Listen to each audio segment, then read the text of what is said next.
Excellence, honorable assistance, chacun en sa qualité et son statut. Je ne pourrais pas mentionner tout le monde, mais je dirais simplement que je suis très fier devant une belle assistance, parce que j'y vois beaucoup d'amis et beaucoup de frères et de partenaires. Alors, comme l'a dit ici Aziz, merci aussi Aziz Boustad de m'avoir introduit. Je suis là avec la casquette de la CGM, qui est la Confédération Générale des Entreprises du Maroc. Et à ce titre, je suis honoré de présenter devant vous un mot de la CGM qui résume sa position par rapport à la grande thématique qui a été choisie pour cet événement. Et je félicite et remercie également les organisateurs pour la pertinence des sujets traités et la qualité de l'organisation. Ce n'est pas le premier événement, ils ont fait beaucoup d'événements. Et on connaît la réputation et le professionnalisme de Maroc diplomatique qui peut-être un jour deviendra Afrique diplomatique. Alors le choix du thème de cette édition, Façade Atlantique 2030, une vision royale pour une ère de connexion et de prospérité transcontinentale, illustre l'engagement permanent du Royaume du Maroc sous le leadership de Sa Majesté le Roi Mohamed VI, que Dieu l'assiste, pour le co-développement gagnant-gagnant de notre continent. Un engagement dans lequel, bien entendu, le secteur privé national que je représente ici s'inscrit pleinement et totalement sous l'impulsion de Sa Majesté en faveur de l'accélération de la croissance de l'économie africaine et de la création de richesses et d'emplois. Comme vous le savez toutes et tous, la population africaine va doubler d'ici l'horizon 2050 et 50% de cette population aura moins de 25 ans et la création d'emplois est donc essentielle et est un enjeu stratégique. Doter notre continent d'une population jeune et dynamique, d'un énorme potentiel en matière d'énergie renouvelable, d'abondantes ressources naturelles et agricoles et de 60% des terres arables dans le monde, les pays africains doivent joindre leurs forces avec leurs partenaires qui les respectent pour diversifier leurs économies et réduire leur vulnérabilité aux facteurs extérieurs et renforcer aussi leur résilience.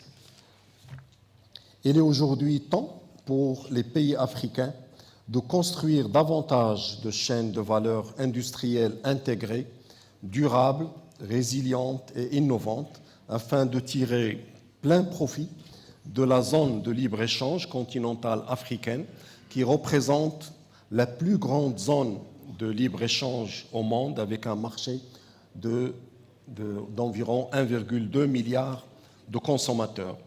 Cela ne peut se faire que dans le cadre de nouveaux partenariats économiques dans ces secteurs stratégiques comme l'énergie renouvelable, l'infrastructure, l'industrie, la santé ou encore l'éducation.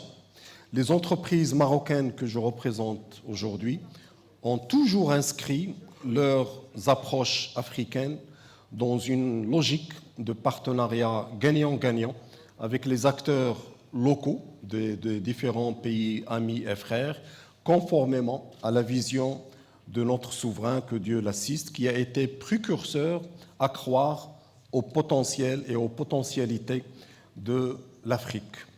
En peu d'années, le Maroc est devenu l'un des premiers investisseurs dans le continent, avec des entreprises nationales implantées dans plusieurs pays, que ce soit dans le secteur bancaire, de l'assurance, des infrastructures, des engrais, de l'agroalimentaire, des mines, de l'aérien, des télécoms, de l'industrie pharmaceutique ou encore des nouvelles technologies et aussi des services.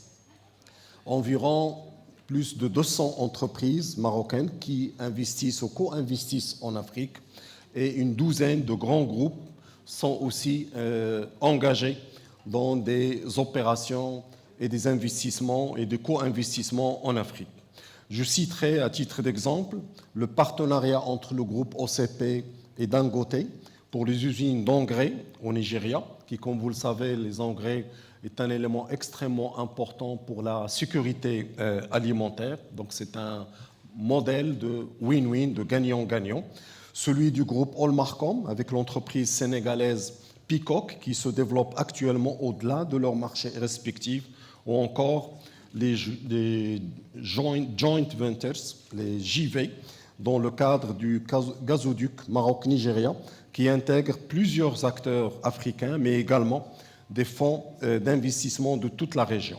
Les opérateurs économiques marocains sont prêts à aller encore plus loin en étroite collaboration avec leurs partenaires, frères et amis des différents pays africains.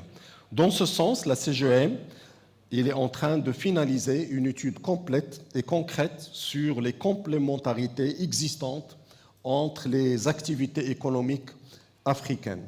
Les résultats de cette étude serviront à inspirer et à dessiner les chaînes de valeur continentales de demain avec une approche orientée écosystème et innovation et avec toujours comme moteur la PME africaine. Cela constituera pour nous une base importante pour identifier les partenariats à nouer d'un point de vue investissement, financement et formation et préparation du capital humain. Ces partenariats pourront être concrétisés à l'occasion du Forum de la PME africaine prévu fin de cette année 2024, Inch'Allah. Mesdames et messieurs, la façade atlantique de l'Afrique, avec ses ports dynamiques et ses corridors commerciaux en expansion, offre un terrain fertile pour les investisseurs privés, puisque tout ce qui est logistique et connectivité est extrêmement important. Et on l'a vu à travers la brillante intervention de son Excellence Omar Hillel ce matin.